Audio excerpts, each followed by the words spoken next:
Follow YouTube and Telegram channel at IELTS Research BD. Section 1.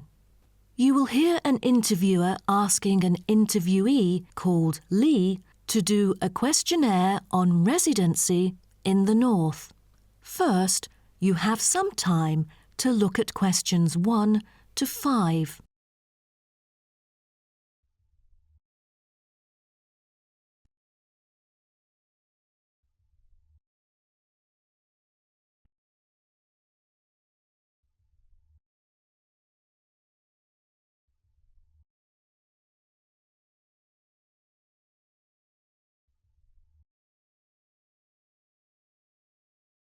You will see that there is an example which has been done for you.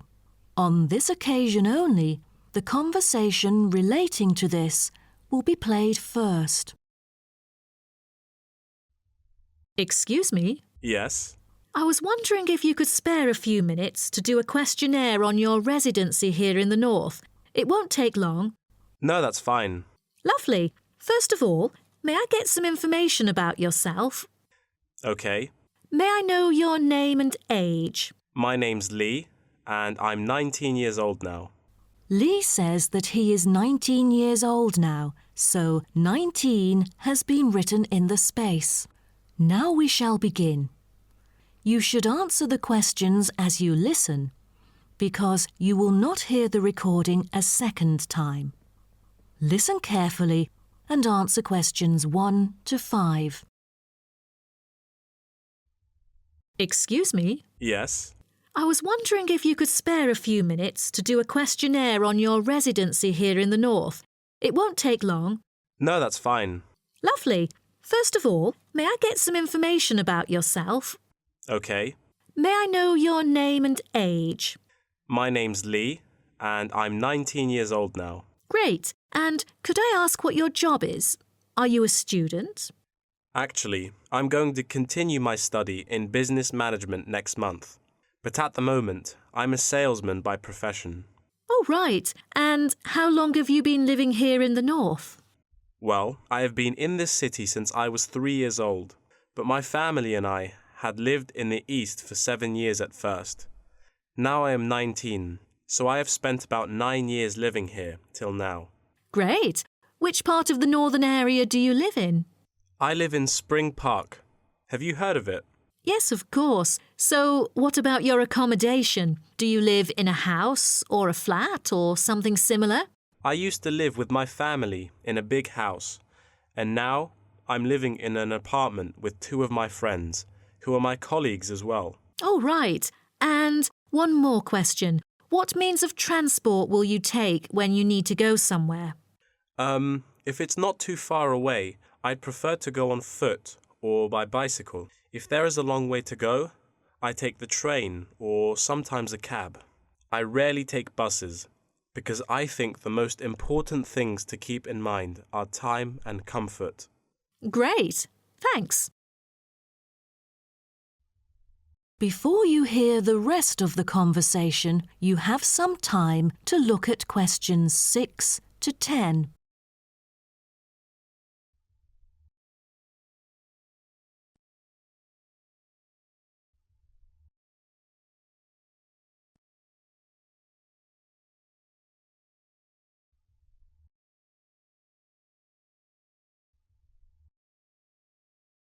Now listen and answer questions 6 to 10.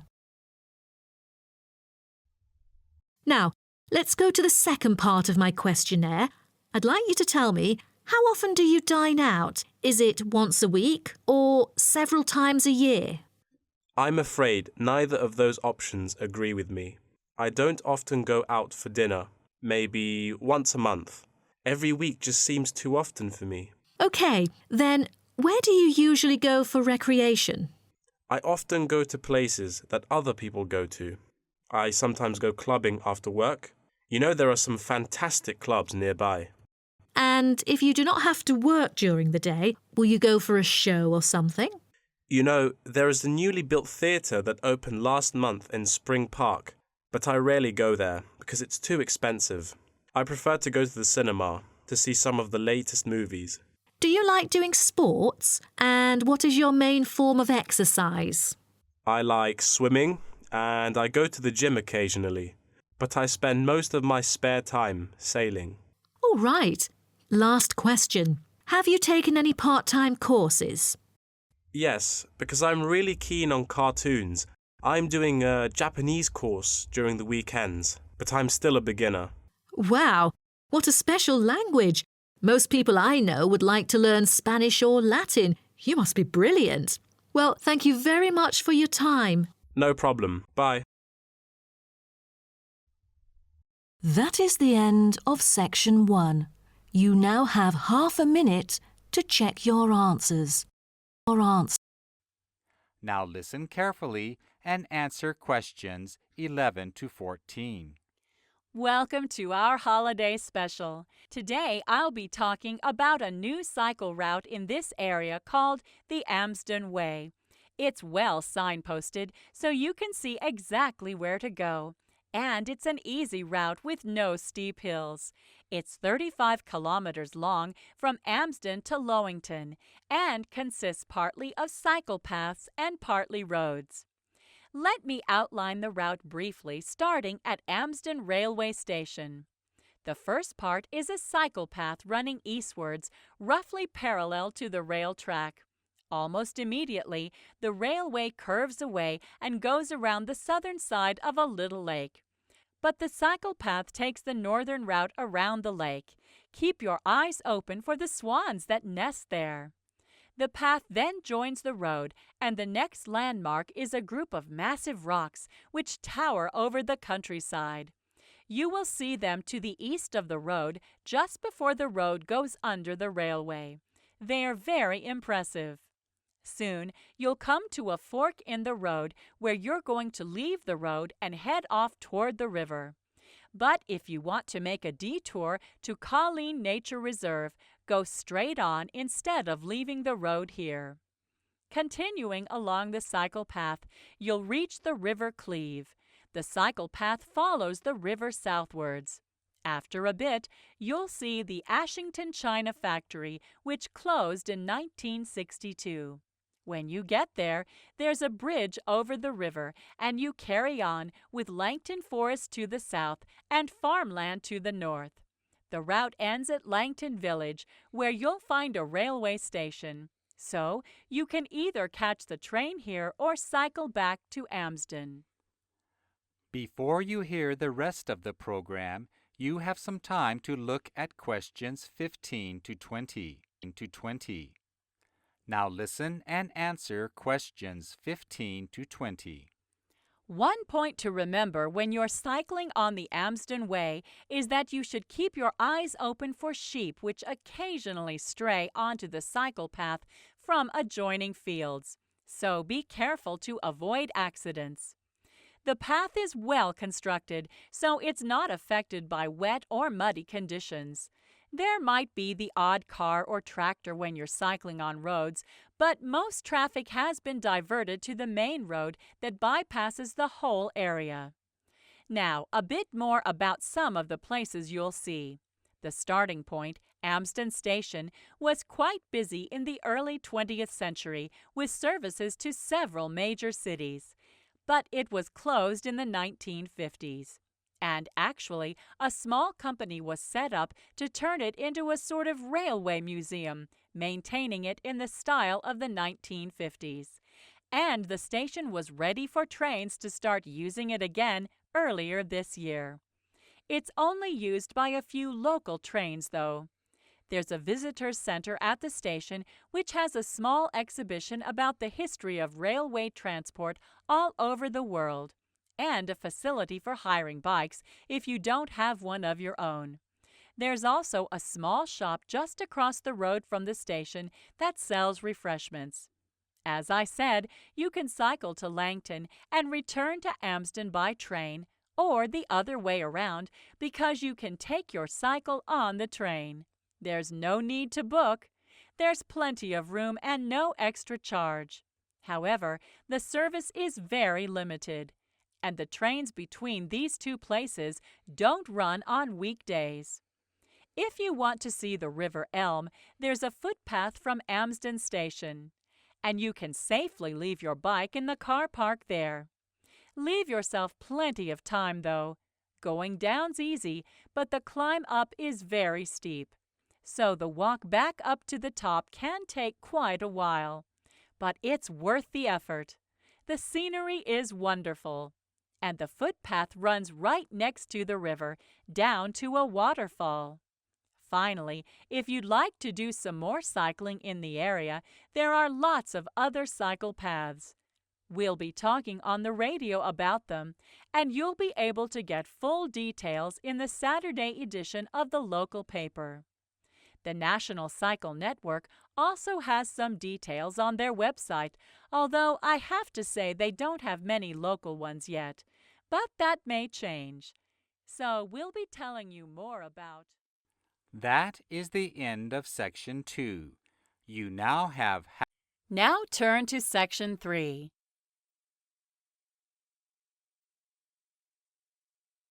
Section 3.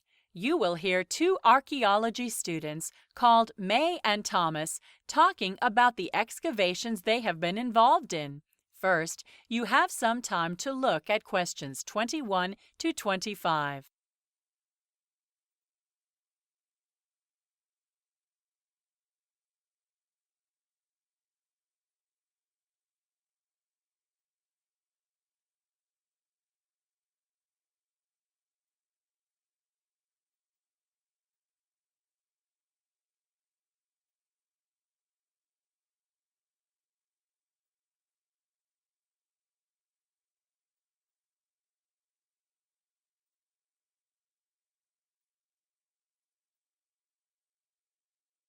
Now listen carefully and answer questions 21 to 25.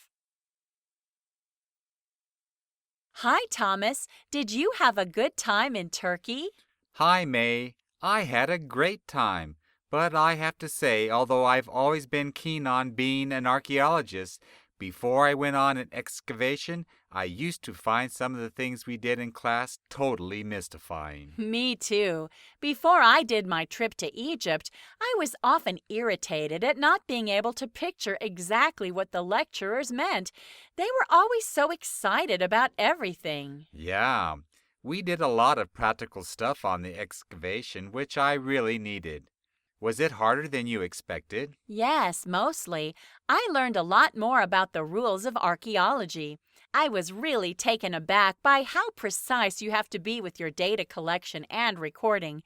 I took loads of photographs and they proved very useful, and the drawing went well too.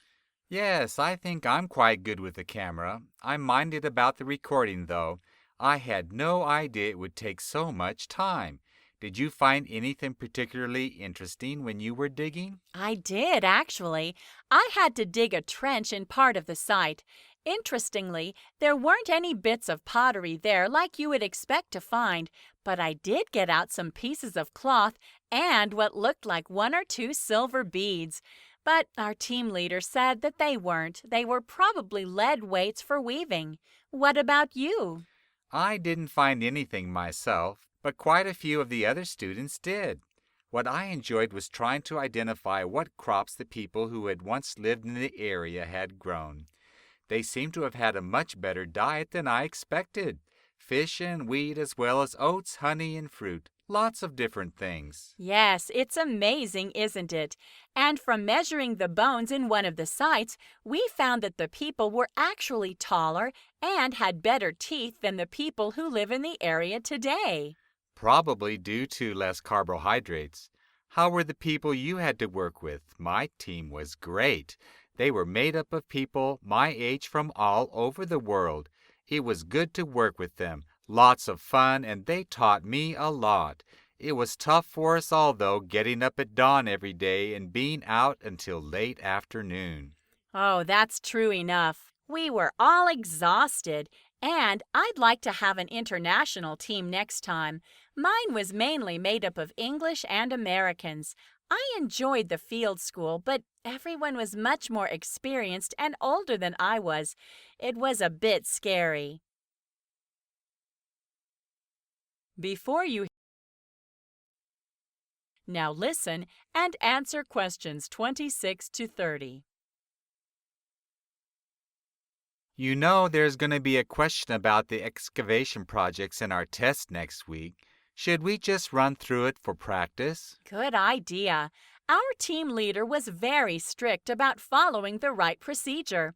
He used to say, never excavate anything if you're not sure it's worth excavating.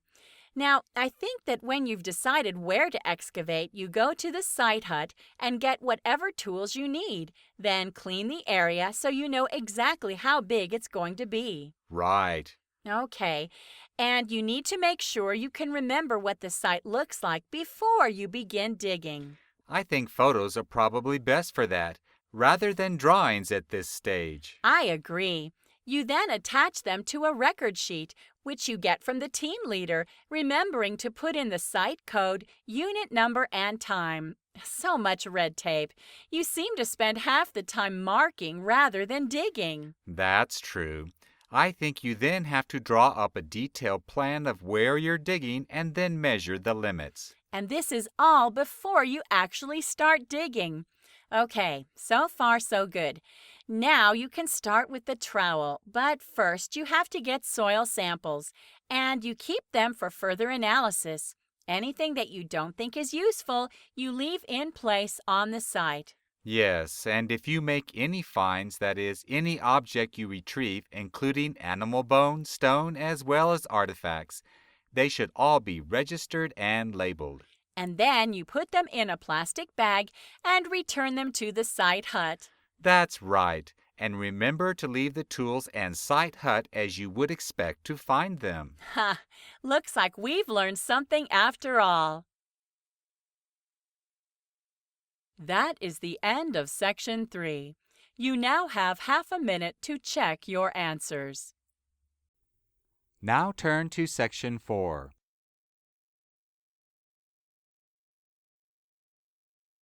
Section 4. You will hear part of a presentation on recent crocodile research in Australia. First, you have some time to look at questions 31 to 40.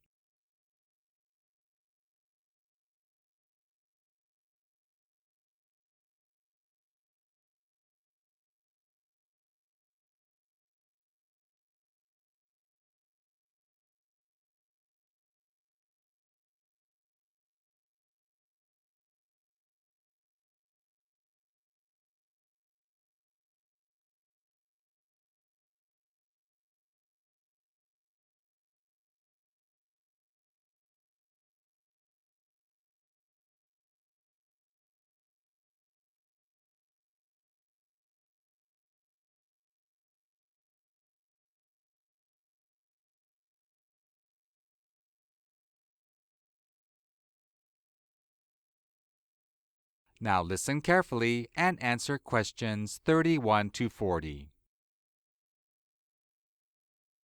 Hello, everybody. I've just arrived back from my field trip, and Professor Martin has asked me to tell you about it today in our research forum. As many of you know already, my dissertation relates to crocodile behavior. My specialty is the saltwater crocodile, which is much larger than the freshwater crocodile. I've just come back from the Northern Territory, where I've been part of a groundbreaking study observing crocodile movements.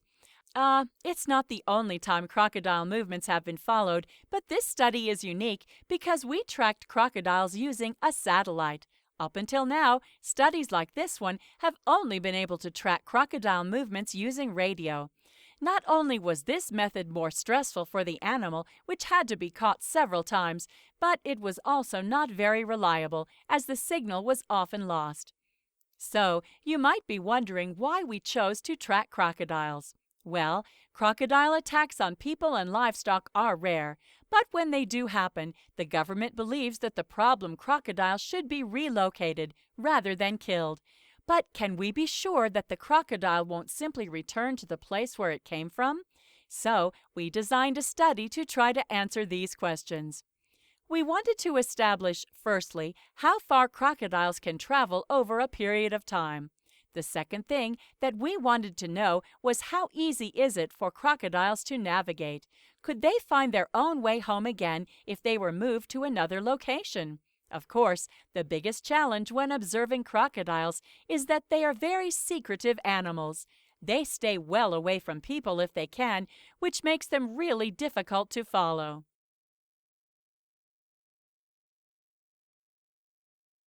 I'll give you some information about the design of the study now. There were 3 crocodiles in our study, all from the Northern Territory and measuring between 3 and 4.5 meters in length. The crocodiles were captured, measured and tagged, and then taken by helicopter to new locations up to 400 kilometers away from where they were found. We were then able to use the tracking data to monitor their movements. We used a specially designed transmitter, which we attached to each animal's head. The transmitter collected the data and relayed it back to us. The results of our study were quite astounding. After they were released, each crocodile remained in the release site for some weeks, making random movements around the site each day. But then they each swam home, traveling by the most direct route. These crocodiles showed remarkable navigational skills and stamina to swim such long voyages. So, what conclusions did we draw from this? Well, we proved that crocodiles are clearly capable of making marathon swims to find their way home. This meant that the current policy should be reconsidered. You might be wondering how the crocodiles managed to get home. We concluded that they used factors such as sight and smell, as well as their position to the sun, to point their way. It's a little-known fact that crocodiles are more closely related to birds than they are to any other reptile. So, we believe it's possible that they use the same system to negotiate long journeys. Now that the study has been completed. That is the end of Section 4. You now have half a minute to check your answers.